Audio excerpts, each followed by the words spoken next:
आज के इस क्लास में जानेंगे पूर्वाधिकार अंश का अर्थ, मीनिंग ऑफ प्रेफरेंस शेयर। देखो पूर्वाधिकार अंश क्या होता है। तो पूर्वाधिकार अंश एक ऐसा अंश होता है जिनके स्वामियों को लाभांश लेने और कंपनी के समापन की दशा में अपनी पूंजी वापस पाने का पूर्वाधिकार होता है।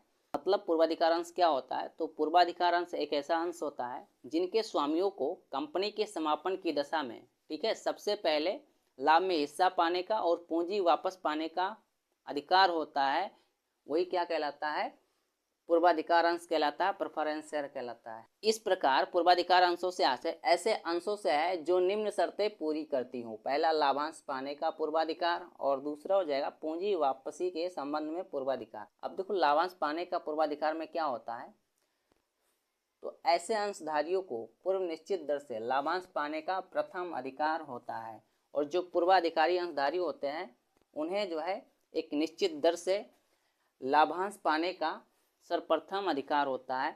और इन अंशों के स्वामी अन्य अंशों पर लाभांश दिए जाने से पूर्व एक निश्चित लाभांश पाने के अधिकारी होते हैं। और इन अंशों के जो भी स्वामी होते हैं वह जो है अन्य अंशों पर लाभांश दिए जाने से पहले इनको जो है एक निश्चित दर से लाभांश जो है दे दिया जाता है और इनकी लाभांश दर इनके निर्गमन के समय ही अंतर्नियम की व्यवस्थाओं के अनुसार निश्चित कर दी जाती है। और पूर्वाधिकारी अंशधारियों को लाभ में हिस्सा कितना प्रतिशत मिलेगा यह व्यवस्था जो है उनके अंतर्नियम में पहले से लिख दी जाती है। जो भी रेट हो 5%, 10% उसमें मेंशन होता है। ठीक। दूसरा हो जाएगा पूंजी वापसी के संबंध में पूर्वाधिकार। देखो पूंजी वापसी के संबंध में पूर्वाधिकार से आशय क्या होता है कि जब कंपनी का विघटन होता है, समापन होता है, तो उस समय कंपनी के द्वारा विभिन्न लेनदारों को तथा अन्य बाहरी व्यक्तियों को जिनको कंपनी को भुगतान करना था वह भुगतान करने के बाद यदि कोई शेष राशि बचती है तो अन्य अंशधारियों की तुलना में सर्वप्रथम इन अंशधारियों की पूंजी को लौटाया जाएगा। मतलब कहने का अर्थ यह है कि जब कंपनी का विघटन होगा, समापन होगा, तो उस टाइम पर कंपनी क्या करेगी, तो उस टाइम पे कंपनी के जो भी लेनदार होंगे या अन्य बाहरी व्यक्ति होंगे उन्हें सर्वप्रथम भुगतान कर देगी। उसके बाद जो है क्या करेगी, उनको भुगतान करने के बाद यदि कुछ राशि या कुछ अमाउंट शेष बचती है तो अन्य अंशधारियों को देने के पहले जो है सर्वप्रथम पूर्वाधिकारी अंशधारियों को पूंजी वापस करेगी। देखो इसके भुगतान के बची हुई रकम से ही अन्य अंशधारियों का भुगतान किया जाएगा।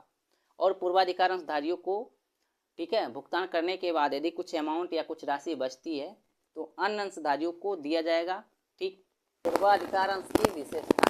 अब देखो पूर्वाधिकार अंश की या प्रेफरेंस शेयर की क्या विशेषताएं होती हैं। पहला पॉइंट हो जाएगा लाभांश की दर निर्गमन के समय ही अंतर नियमों की व्यवस्थाओं के अनुसार निश्चित हो जाती है। जो भी पूर्वाधिकारी अंशधारी होते हैं उन्हें लाभ में कितना प्रतिशत हिस्सा मिलेगा यह जो है निर्गमन के समय ही अंतर नियम में जो भी व्यवस्थाएं होती हैं उसके अनुसार निश्चित हो जाती है कि 5%, 10% लाभ में इन्हें हिस्सा दिया जाएगा।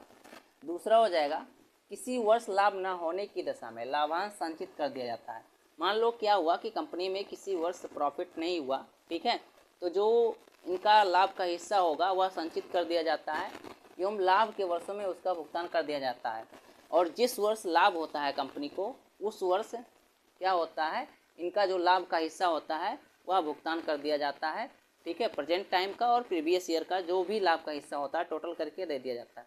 तीसरा होगा अंतर नियम की व्यवस्थाओं के अनुसार एक निश्चित अवधि के बाद शोधन किया जाता है और अंतर नियम में जो भी व्यवस्था की गई है उसके अनुसार एक निश्चित टाइम के बाद क्या होता है उसका शोधन किया जाता है।